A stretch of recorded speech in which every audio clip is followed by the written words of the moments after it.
Okay, I think we can call the meeting to order. Yes, and I'll call roll. Yep, Chairman Hoffman, here. Commissioner Fiorito, Here. Commissioner Meyer, Here.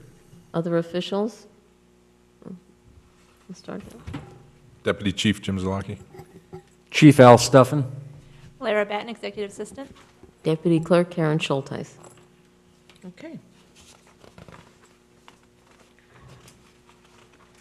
So the next order of business would be to approve the minutes of the last meeting, which was May 30th. I don't have any problems, I approve. I'll second that. Okay. So, Just a voice vote. that's just a voice vote? All in favor? Aye. Aye. Okay, ayes have it. Aye. Have we ever had anybody dissent in one of our votes? I don't think. I can't remember. I've had typos every now and I then think, about the well, month. that's Right. because we all work off the same page. Right. Do we need to go into closed session? No, we do not. Okay, so we will skip that. So we're back in open session, or we stayed in open session. Old business? Yes, Chairman. Deputy Chief will talk about the hiring of our new officer, Colleen Zitkus, and we'll talk about the official swearing in. She's already been unofficially sworn in, but I'll defer to Deputy Chief Zalaki. Yeah, Colleen was, did a quick swearing in on Monday morning. She started her first shift Monday night. She'll be in field training, hopefully shorter than the regular process of the 12 weeks since she's been a past employee here. And then she'll have her official swearing in at the council meeting Monday at 6:30 if you guys are available. On Monday, sure. I can do that. That's it. She's grinning ear to ear when she was suited up, ready to go out on Monday night. She's Great. very happy to be here. That's awesome. Wonderful. So, and as I told her and Garza, we're both sitting in roll call together, and I said, right here was history. We've never had two females employed at the same time. Same thing. Right. So I asked Garza what the history was. She had no idea. I said, well, right there, you're part of it. And so it was nice to have two females Right, on at one time. that's been wonderful. That is great to see. Yeah, so no, she'll do great. We've known her from when she worked there before, and Okay, she was great as our records, and she'll do a good job. So you get to use her vest and everything from, you know, She came over with everything. All she had to do was change her patches. That's all she did. We didn't have to spend, all we spent for the sewing on her uniform, that was it. But, I would actually like to give a shout out to the Lincolnwood Police Department because they were very gracious.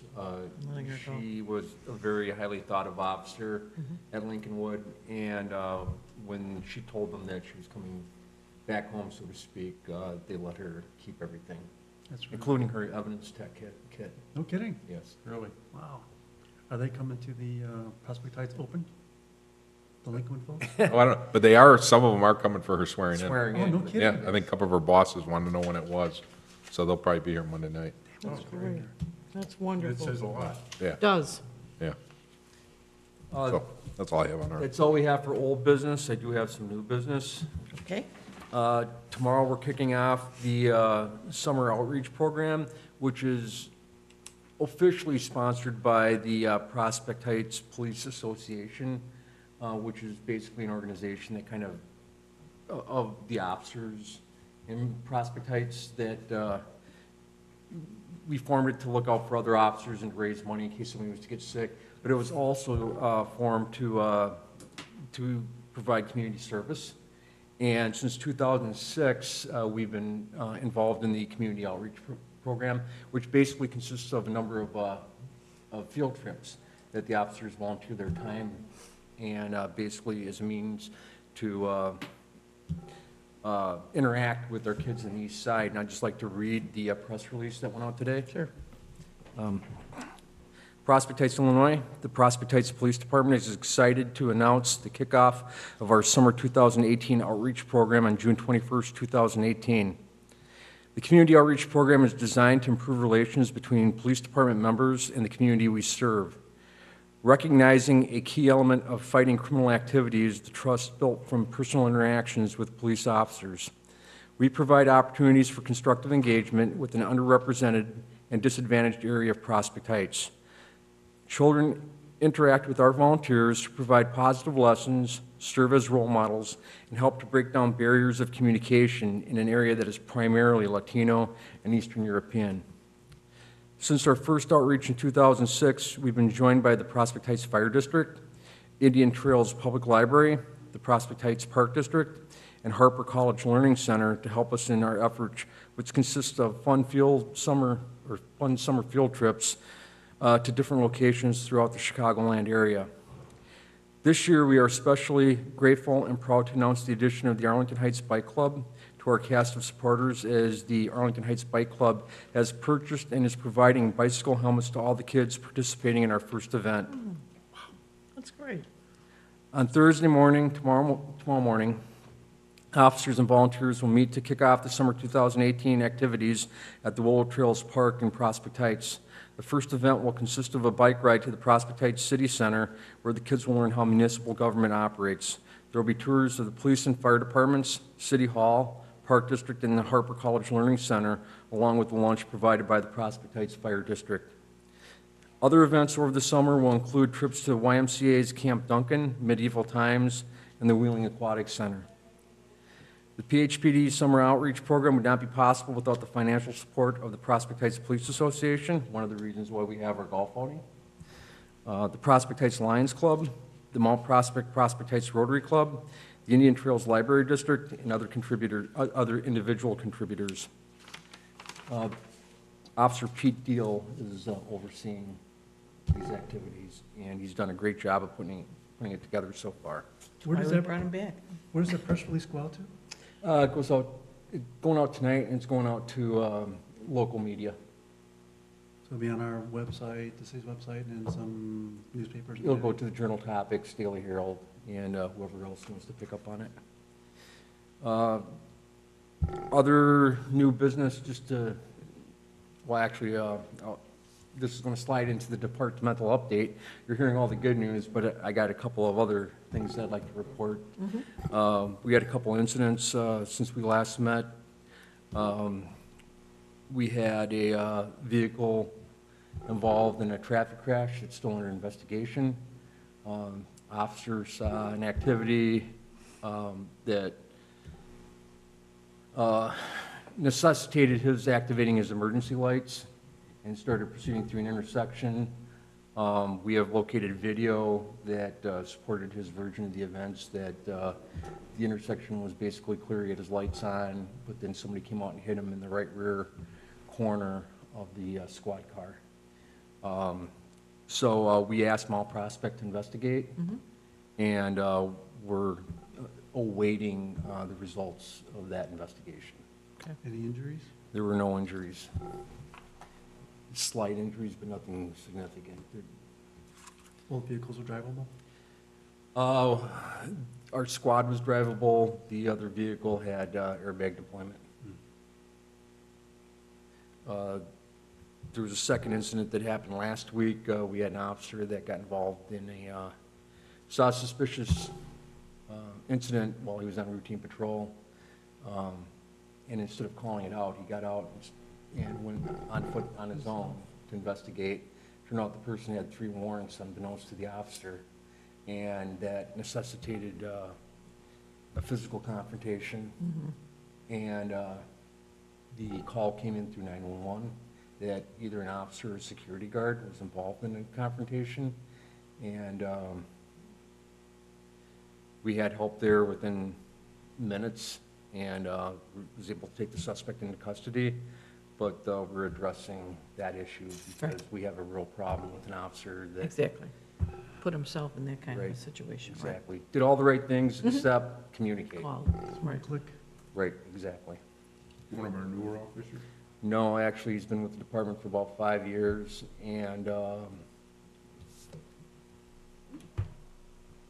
potential for his participation in like the field training program, and a potential officer in charge corporal candidate, and this along with a couple other incidents where it seems like there's been some tunnel vision, for lack of a better term. You know, it was kind of Acting making before us you think. reevaluate Right. this whole situation. Damn shame.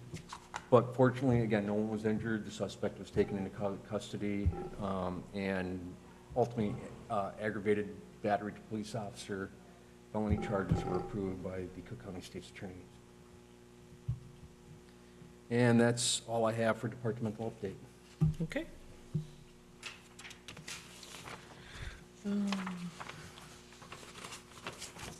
Update on the crosswalk as well? Excuse me, I did communicate with Commissioner Meyer about this. This is something we looked into last summer. Right. But everything is predicated upon funding from the Cook County Department of Transportation. And right now, those projects are few and far in between. And we continue to work on it, and it's on our radar screen. I did talk to our engineer again as of yesterday, and he'll do another follow-up, but it's not very high on their priority list unless we could support it with specific data that shows that there's issues going on at that intersection. Where's the responsibility of the school district on that? Well, I mean, from, they've got a crosswalk at Palatine Road, so they're recognizing the kids are coming from the north side of Palatine. And they have to recognize that they're crossing Schoenbeck. Now, there's two crossing guards on Schoenbeck, south of Palatine, and there's none north of Palatine. the last time we had an issue involving a crosswalk was a different school district. It was 214. Right. Now this is District 23, different governmental body. And also, you're talking about, instead of just two governmental bodies, you're talking about now Camp McDonald, which is, not Camp McDonald, but Schoenbeck, which is Cook County. And then you're talking about IDOT, which is Palatine. And IDOT they probably were the ones that financed the crosswalk at Palatine Road. And the school district does pay for the folks that maintain the school crossing there through the police department in the city.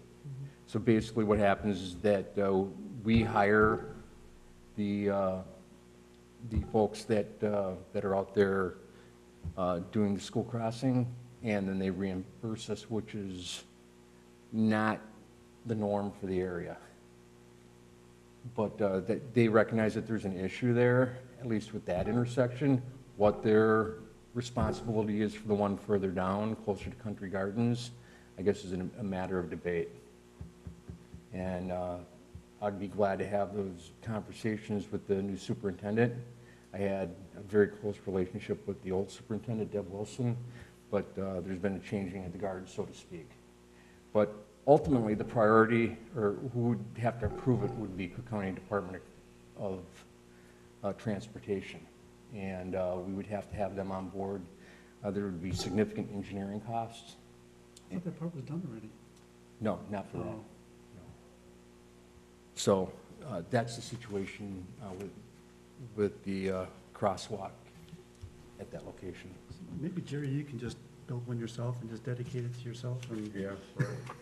I mean, it just, it's one of those situations where, you know, you don't like to be the person that says, well, do we have to wait for a kid to Something to get happen, killed? right. You know, I mean, but would you suggest that parents of kids that are in the neighborhood address the school district? Well, it always helps when you have the support of the community, because we can come out as the police department and say that, you know, we've received reports that people would like a crosswalk in that location, but certainly, you know, a petition or somebody representing that community to the school district would help.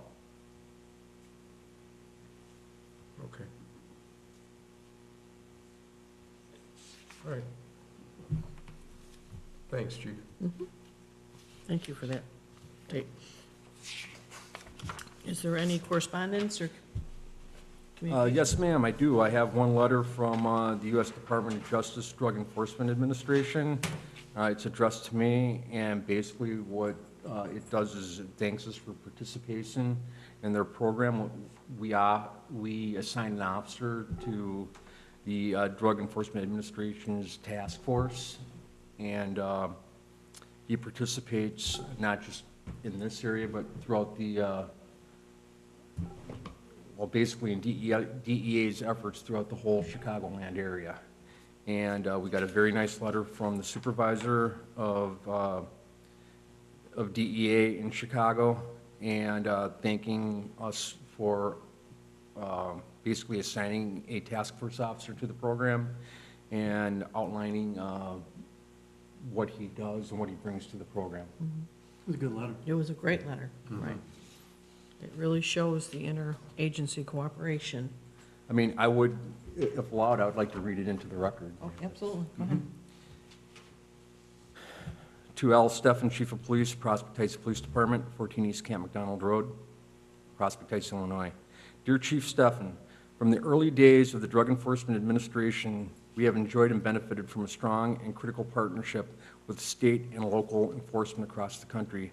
Whether through formalized task forces or simply our joint casework, collectively we are able to make our communities safer and the nation stronger. With regard to the formal Task Force Officer Program, to which you contribute resources, I wanted to say thank you. We all face continued challenges with manpower, and I recognize that you also must answer to others about your allocation of these precious resources. I know the value we receive from your assigned personnel, and I hope you are receiving the benefits in return. It is important that your participation results in the measurable impact to your community. Asset sharing has always been an important part of the TFO program.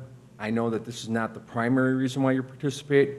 However, we recognize the expense these efforts cost your agency, and I'm committed to asset sharing and will continue to work to safeguard this program. On a more individualized level, it is also our hope that providing additional training to your task force representative makes them a more rounded investigator who can then assist internally with expanding knowledge within the agency, and he does. In 2017, we reinstituted the Drug Unit Commander Academy to share our leadership training with drug unit supervisors to further synchronize DEA supervisors with our state and local leadership partners. We also developed a task force officer training curriculum to help make the transition of an assignment with DEA a much smoother process for your TFOs, providing them with tools to navigate daily life while assigned to and deputized by DEA.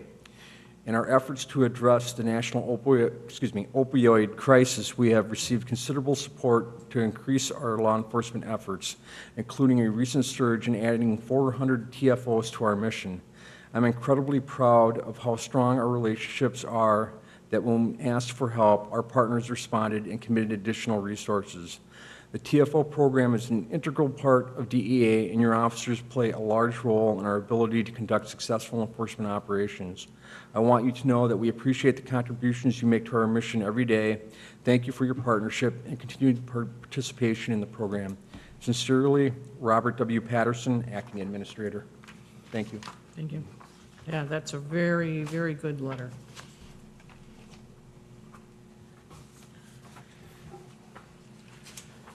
Okay, is there any other business that we have?